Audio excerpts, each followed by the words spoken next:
डरावनी गुड़िया राकेश की कहानी।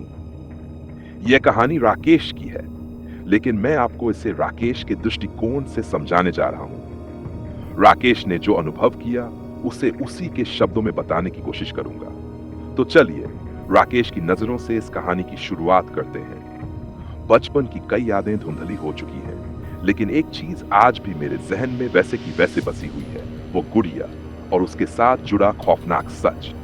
बात तब की है जब मैं करीब साल का था। हमारे परिवार को अचानक शहर छोड़कर दादा दादी के गांव जाना पड़ा। गांव बड़ा था, लेकिन घर बहुत पुराना और अजीब सा लगता था। सबसे ज्यादा डरावनी थी वो लकड़ी की अलमारी, जिसमें दादी ने ढेर सारी पुरानी चीजें रखी थी। मेरी छोटी बहन रिया को गुड़ियों का बहुत शौक था। एक दिन उसने दादी की अलमारी में रखी एक पुरानी गुड़िया देख ली। वह गुड़िया बाकियों से अलग थी। पुराने कपड़े, हल्का सा जला हुआ चेहरा और बड़ी बड़ी डरावनी आंखें। दादी ने उसे छूने से मना किया, लेकिन रिया ने जिद पकड़ ली और वह गुड़िया अपने साथ ले आई। उस रात पहली बार अजीब चीजें होने लगी। रिया ने उस गुड़िया को अपने बिस्तर पर रखकर सोने की कोशिश की, लेकिन आधी रात को उसकी चीखों से पूरा घर जाग गया। जब हम दौड़कर उसके कमरे में पहुंचे तो वह कांप रही थी। उसने रोते हुए बताया कि गुड़िया खुद ब खुद हिल रही थी और उसके कान में फुसफुसा रही थी, तुम मेरी दोस्त बनोगी। मैंने सोचा कि शायद ये सिर्फ उसकी कल्पना होगी, लेकिन अगले दिन जब मैं उसके कमरे में गया तो गुड़िया मेरी ओर घूर रही थी, ठीक मेरी आंखों में। मुझे एक पल के लिए ऐसा लगा कि उसकी आंखें पहले से ज्यादा चमक रही हैं। मैंने घबराकर उसे दूसरी तरफ पलटा, लेकिन जैसे ही मैं मुड़ा मुझे हल्की सी हंसी सुनाई दी। कमरे में कोई नहीं था सिवाय उस गुड़िया के। इसके बाद घर में अजीब अजीब घटनाएं होने लगी। रिया बीमार रहने लगी। उसके हाथ पैरों पर नीले निशान बनने लगे। घर के कोने कोने से अजीब सरसराहट और फुसफुसाहट सुनाई देती। एक रात मैंने हिम्मत करके गुड़िया को घर से बाहर फेंक दिया, लेकिन जब सुबह आंख खुली तो वह रिया के बिस्तर पर वापस रखी हुई थी, उसी भयानक मुस्कान के साथ। दादी ने जब ये देखा तो उनके चेहरे का रंग उड़ गया। उन्होंने हमें बताया कि वह गुड़िया किसी आम गुड़िया जैसी नहीं थी। सालों पहले गांव की एक लड़की के साथ कुछ बहुत बुरा हुआ था और उसकी आत्मा इस गुड़िया में कैद हो गई थी। डरते डरते हमने उस गुड़िया को गांव के सबसे पुराने पीपल के पेड़ के नीचे गाड़ दिया। जैसे ही हमने उसे मिट्टी में दबाया, घर में रखी सारी चीजें एक झटके में हिलने लगी और हवा में किसी की चीखती हुई आवाज गूंजने लगी। गुड़िया को वो गाड़ने के बाद सब कुछ खत्म हो गया, लेकिन कुछ कहानियां इतनी आसानी से खत्म नहीं होती। मैंने सोचा था कि हमने उस गुड़िया से हमेशा के लिए छुटकारा पा लिया, लेकिन सच तो यह था कि वह कहीं गई ही नहीं थी। वह बस इंतजार कर रही थी। गुड़िया को दफनाने के बाद कुछ दिनों तक सब कुछ सामान्य लग रहा था।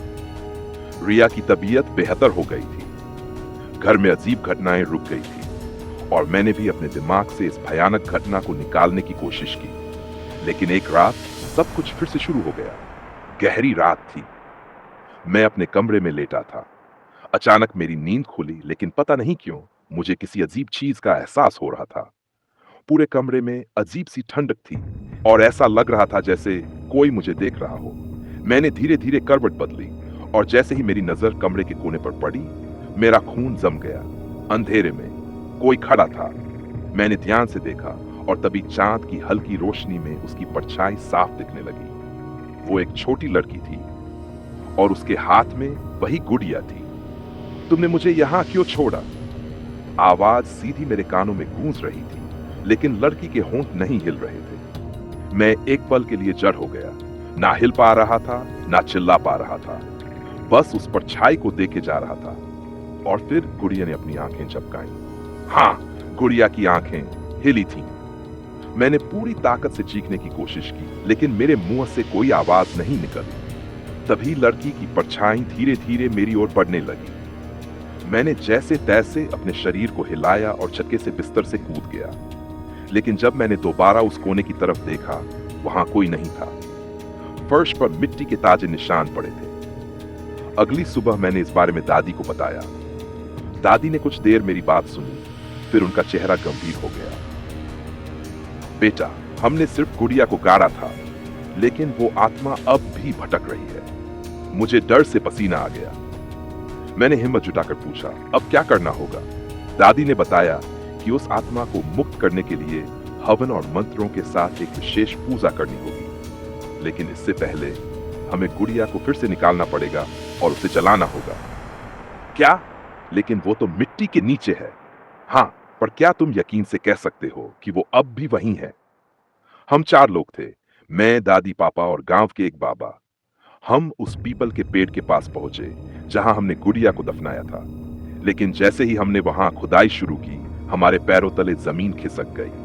गुड़ी गायब थी और पीछे से एक जानी पहचानी हंसी सुनाई दी। रिया के कमरे की खिड़की खुद ब खुद खुल गई थी। आगे क्या हुआ? क्या? गुड़िया गायब थी और घर की खिड़की खुद ब खुद खुल गई थी। उस हंसी को सुनते ही हम सबके रोंगटे खड़े हो गए। बाबा ने तुरंत एक माला निकाली और कुछ मंत्र बुदबुदाने लगे। दादी का चेहरा पीला पड़ चुका था। पापा ने एक दूसरे की ओर देखा और बोला, हमें जल्दी घर लौटना होगा। हम भागते हुए घर पहुंचे। जैसे ही दरवाजा खोला, एक ठंडी हवा का झोंका हमारे चेहरे से टकराया। ऐसा लग रहा था जैसे घर के अंदर कोई अनदेखी शक्ति थी। रिया के कमरे की तरफ बढ़ते ही हमारे पैरों के नीचे जमीन जमने लगी। कमरा कई जगह से टूटा हुआ लग रहा था, खिड़कियां हिल रही थीं और सबसे डरावनी बात, रिया बिस्तर पर बैठी थी, लेकिन उसकी आंखें पूरी सफेद हो चुकी थी। वो आ चुकी है। रिया की आवाज में कोई और बोल रहा था।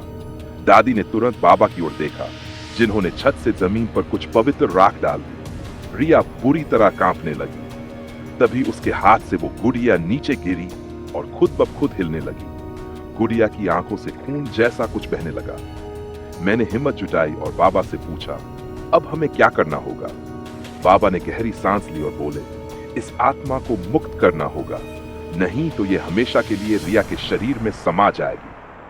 आखिरी रात का संघर्ष शोशेजा शुरू हुई। बाबा ने मंत्रों का जाप करना शुरू किया। रिया की हालत बिगड़ती जा रही थी। अचानक कमरे की लाइट खुद ब खुद बंद हो गई। सब कुछ अंधेरे में डूब गया और तभी एक कर्कश खौफनाक चीख पूरे घर में गूंज उठी। रिया अचानक हवा में उठ गई। उसकी आंखें पूरी तरह काली हो गई। वह दर्द से चिल्ला रही थी, मुझे यहां से जाने दो, मैं बदला लेना चाहती हूं। दादी रोने लगी, बेटा तुझे मुक्ति मिल जाएगी, बस हमें रिया को छोड़ दे। लेकिन आत्मा मानने को तैयार नहीं थी। मैं डरते डरते गुड़िया की तरफ बढ़ा। उसे छूते ही मेरी पूरी हथेली जलने लगी, लेकिन मैं रुका नहीं। मैंने पूरी ताकत से गुड़िया को उठाया और उसे जलती हुई आग में फेंक दिया। जैसे ही गुड़िया आग के हवाले हुई, रिया जमीन पर गिर पड़ी। कमरे में अजीब सी शांति छा गई। हम सब ने राहत की सांस ली। बाबा ने कहा, आत्मा अब मुक्त हो चुकी है। क्या सब खत्म हो गया था? रिया धीरे धीरे ठीक होने लगी, लेकिन उस घटना के बाद वह कभी गुड़ियों से नहीं खेली। हमने गांव छोड़। दोस्तों, मैं आशा करता हूं कि आपको यह कहानी पसंद आई होगी। यदि आप ऐसी ही कहानियां देखना पसंद करते हैं तो कृपया इस चैनल को सब्सक्राइब जरूर करें। धन्यवाद।